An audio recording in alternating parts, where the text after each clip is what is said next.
consumo não controlado de álcool pode ser algo muito danoso, principalmente para nós cervejeiros caseiros que temos acesso a cerveja quase infinita, né?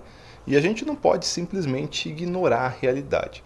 O que a gente pode fazer é intercalar a produção de cervejas regulares ou de alto teor alcoólico com cervejas que tenham baixo teor alcoólico ou quem sabe até zero álcool. Mas será que é possível fazer uma cerveja zero álcool que é realmente boa? Eu tô dando um tempo do álcool, porque o meu consumo ele elevou muito na quarentena. E ainda se associar ao fato que eu tava fazendo muita cerveja muito alcoólica, que pra mim é uma coisa fantástica, é meio artístico até, né? Uma coisa que envelhece, processos que demoram anos. E um dos meus focos como cervejeiro é realmente estudar esse tipo de processo. Mas não dá para tomar só esse tipo de cerveja. Faz umas 2 semanas mais ou menos que eu iniciei um jejum alcoólico totalmente restrito, eu não estou tomando nada de álcool e foi bem difícil no começo, eu tenho que confessar. E a família, os amigos não são bons apoios nessa hora que parece que a sociedade como um todo espera que a gente beba, ainda mais eu acho que sendo cervejeiro, né? Mas uma coisa acabou me ajudando bastante e eu acho que até abrindo minha mente para novas perspectivas de estudo e novos desafios. Desafios tão complicados ou talvez até mais complicados que a própria cerveja muito alcoólica, que foi a Heineken Zero.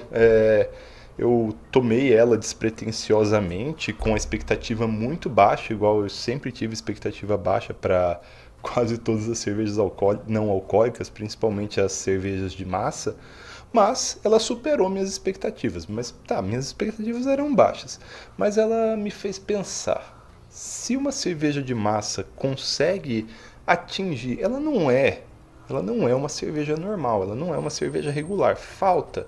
Mas se uma cerveja de massa com todas as limitações que a indústria tem, ainda mais uma grande indústria tem, ela conseguiu fazer um produto que, assim, para mim entrou muito bem tapando uma lacuna que havia ficado. E se, mesmo com essas limitações industriais, foi possível fazer essa cerveja, imagina o que a gente pode fazer com toda a liberdade que o cervejeiro artesanal, que o cervejeiro caseiro tem. Tá muito quente aqui, eu tava esperando a hora de abrir essa cerveja.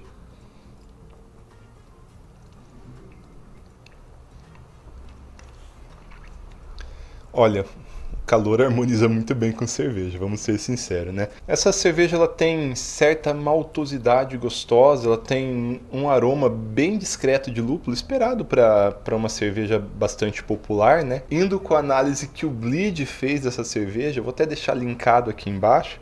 Ela falta um pouco de amargor, principalmente para nós, né? Então ela é uma cerveja mais doce, até se comparada com a própria Heineken, mas olha que dá uma boa enganada. Mas como é feito cerveja sem álcool ou cerveja de baixo teor alcoólico? Então a gente vai começar uma nova série aqui no canal tentando explorar e buscar fazer cervejas sem álcool e de baixo teor alcoólico e mais que isso, fazer uma cerveja que seja realmente boa, absolutamente boa, não boa para uma cerveja sem álcool. Vamos lá?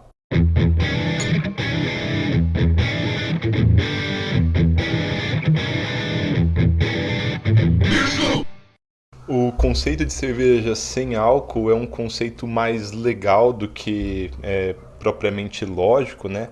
Na maioria dos países, cervejas com menos de 0,5% de álcool, que é o caso do Brasil, são consideradas cervejas sem álcool. Alguns outros países, como a Itália, aceitam 1,2% de álcool na cerveja para falar que a cerveja ainda é sem álcool. Mas nos Estados Unidos já está um pouco mais preciso, tem que ser menos que 0,05% para ser considerado uma cerveja sem álcool.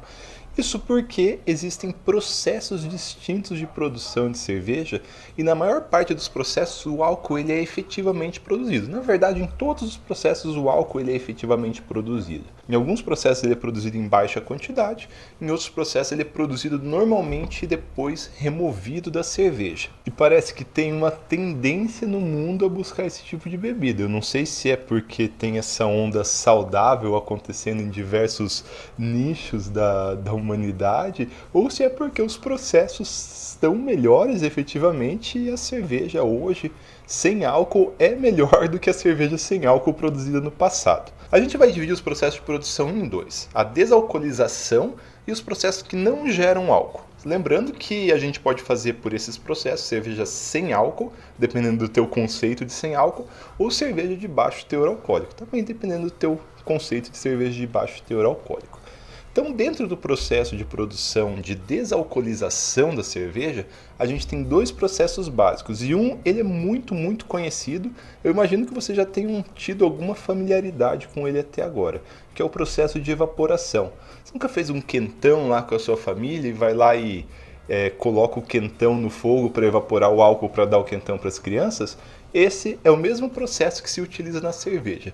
Então, o primeiro processo de produção de cerveja sem álcool é a evaporação do álcool, é a destilação. Esse processo é o processo que usava nas cervejas sem álcool mais antigas, mas ele é muito problemático. A água ela ferve a 100 graus e o álcool ele ferve a 78,3 graus. Então você consegue separar boa parte, você não consegue separar tudo, mas você consegue separar quase todo o álcool por meio de destilação. Só que o que acontece? Você vai pegar, vai passar a sua cerveja para um recipiente com destilação, para fazer a destilação, vai admitir um pouquinho de oxigênio, vai elevar a temperatura, você vai cozinhar a sua cerveja e vai fazer as reações de oxidação acontecerem de forma astronômica. Isso destrói a cerveja. Eu acho que é um processo, apesar de viável, é um processo que a gente deve tentar evitar e deve buscar os outros processos. Hoje na indústria, para evitar isso, essa é uma técnica ainda muito utilizada na indústria, para evitar isso, o que eles fazem é abaixar o ponto de ebulição da água e do álcool. Como que isso faz? Fazendo vácuo em menor pressão, o ponto de ebulição ele é menor também. No caso específico da cerveja, de uma mistura água e álcool, se fosse possível abaixar essa pressão para 0,04 bar a 0,2 bar, lembrando que a gente está falando em pressões absolutas e a pressão atmosférica ela já é 1 bar, ou seja, e de 1 bar até 0,02 bar, a ebulição do álcool começa em 30 graus Celsius e no 0,2 bar a 60 graus Celsius. A 30 graus Celsius o impacto térmico é menor do que o impacto térmico que eu estou sentindo agora, porque aqui, nesse momento, está mais que 30 graus, por isso eu estou tomando minha cerveja sem álcool. Nesse processo você consegue efetivamente chegar a 0,0 alguma coisa de álcool, 0,00 alguma coisa de álcool. Porém, ele é um processo bastante custoso, precisa de equipamentos específicos para isso. Você não pode jogar só na tua tina de fervura e já evaporar lá. Você vai precisar de um sistema de vácuo, de uma panela que resista a essa pressão negativa. E além disso, os outros componentes voláteis, eles também vão evaporar junto, porque você deu uma condição para volatilizar tudo lá dentro. Tanto que aqui na Heineken sem álcool, dos componentes é aroma de malte. E eu não sei qual que é o processo que eles usam, mas pode ser esse processo e pode perder as moléculas de aroma do malte no meio do caminho e eles voltam com essas moléculas depois, que é possível ainda até separar depois. É uma coisa muito avançada, mas é possível. Esse mesmo efeito acontece com os ésteres de fermentação também. Já o lúpulo a gente consegue fazer dry hopping, consegue fazer técnicas de adição posterior, eu acho que não é tanto problema. Em casa, é possível fazer? É difícil. Eu vou tentar fazer utilizando a minha panela, eu tenho a cigarra elétrica já com uma tampa feita para adaptar uma coluna de destilação. Se eu tampar a coluna ali e colocar uma bombinha de vácuo, olha que é possível, hein? Outro método que acabou se popularizando bastante, que era uma alternativa muito viável a simplesmente a evaporação à pressão normal, era o método de filtragem molecular, vamos dizer assim, que é a osmose reversa. A osmose reversa a gente até usa na cerveja, para conseguir uma água ultra pura para fazer ela. Mas ela consiste basicamente em um tipo de filtragem onde você tem uma membrana tão pequena, mas tão pequena, com os poros tão pequenos, que você vai conseguir filtrar moléculas. Então, nesse caso da membrana, da osmose reversa, você tem a membrana ali no meio, você aplica uma grande pressão do lado aonde você quer filtrar e devagar vai migrando a água para o outro lado. Se nessa água tiver álcool junto, você vai conseguir passar o álcool também, dependendo do teu tipo de membrana. E do outro lado do filtro, você vai reter todos os componentes de aroma e de sabor da cerveja. Você vai perder muito menos componentes de aroma, porque em geral são moléculas maiores e que não vão passar pela membrana. O problema dessa técnica é que ela precisa de equipamentos específicos que têm um grande custo de aquisição e também de operação. Além disso, é difícil pensar que você vai conseguir 0,0% com essa técnica. É possível, às vezes uma série de muitos filtros, mas você vai gastar muita água, vai gerar muito resíduo, mas é possível, mas talvez não praticável. Eu particularmente nunca testei, mas eu acho que com algumas adaptações daria até para comprar esses filtros de osmose reversa que se usa para água cervejeira. Eu não tenho certeza disso, eu não sei da porosidade da membrana, nem da seletividade da membrana, mas eu acho que dá. Pode ser coisa para a gente estudar mais para frente. Então essas são as duas técnicas principais de remoção de álcool. Claro que existem variações entre as técnicas e como fazer as técnicas. A gente pode ir mais a fundo nelas no futuro. Depois disso, a gente tem as técnicas de não produção de álcool.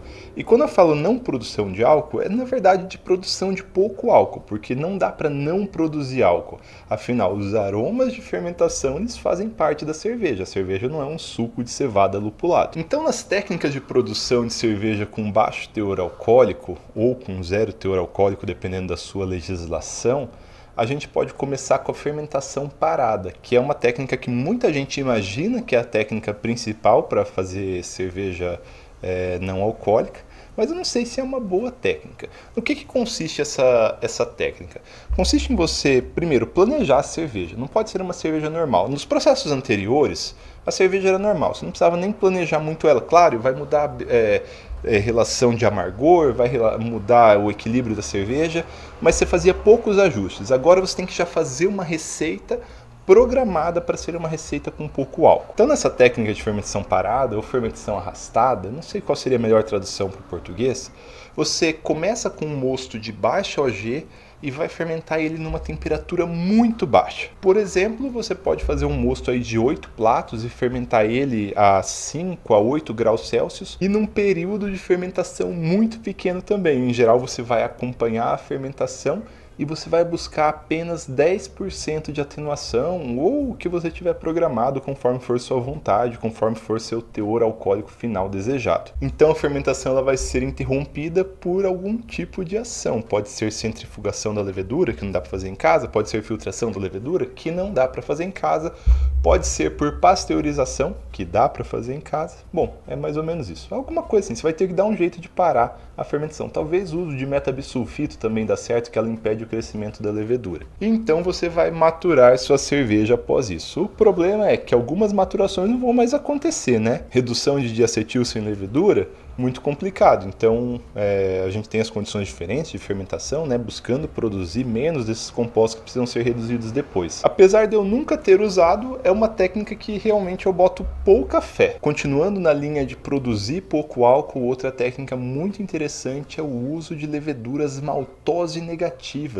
Leveduras que não metabolizam maltose. Elas vão metabolizar basicamente glicose e a maltose, que é o principal açúcar do mosto, e depois a maltotriose, né, que compõe aí 60%, se juntar com a maltotriose, até uns 65% dos açúcares do mosto, e depois tem as dextrinas, vai sobrar muito pouco açúcar que a levedura maltose negativa consegue metabolizar.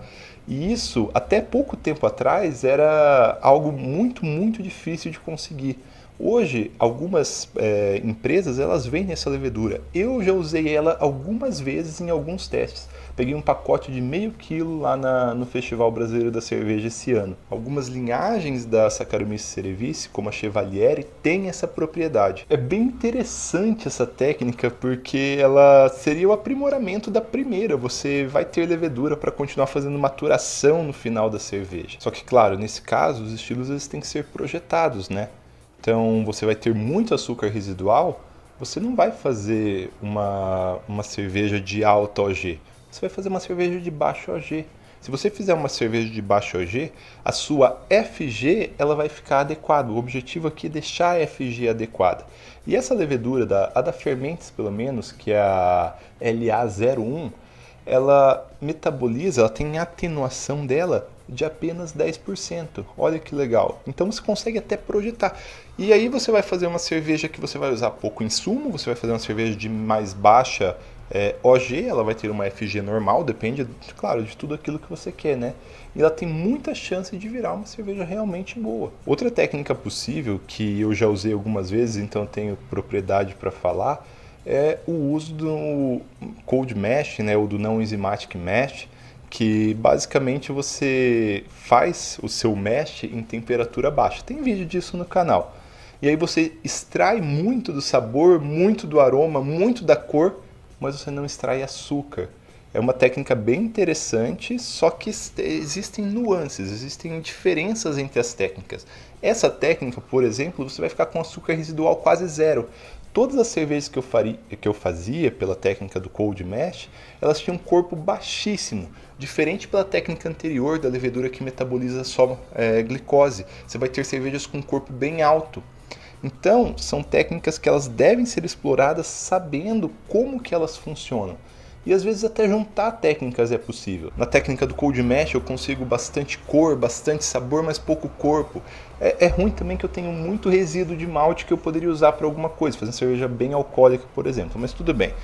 Já na técnica da levedura maltose negativa, eu tenho muito corpo, eu vou usar pouco malte, eu posso ter pouco sabor.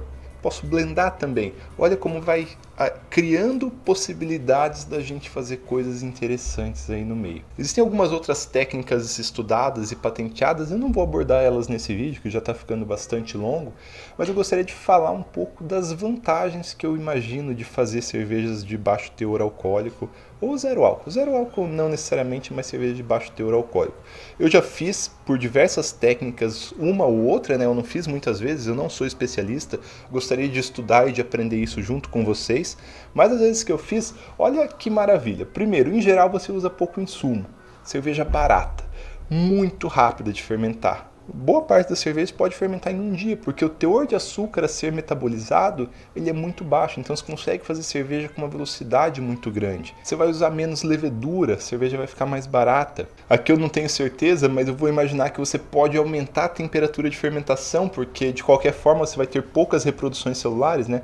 Se na cerveja de alta OG produz mais éster, na cerveja de baixa OG vai produzir menos éster. Se você quiser ter éster, o que você vai fazer? Aumenta a temperatura, que vai aumentar ainda mais a velocidade de fermentação, que vai necessitar menos célula ainda. Então, cervejas baratas, rápidas de fazer, e se a gente achar um jeito bom de fazer, gostosas, que a gente pode tomar em grande quantidade, que a gente pode tomar muito sem se embriagar. Agora, nesse verão que vai vir, que vai ser um verão muito quente, é tudo que a gente precisa. Então, espero que vocês gostem desse tema e escolham um desses temas que eu falei para a gente se aprofundar e tentar começar por ele. Então deixa aqui embaixo qual tema você mais gostou e, por favor, se você tiver alguma sugestão de cerveja para eu provar ou alguma técnica para explorar, também deixa nos comentários. E se você gostou desse vídeo, deixe seu like e até semana que vem, voltando a falar de levedura.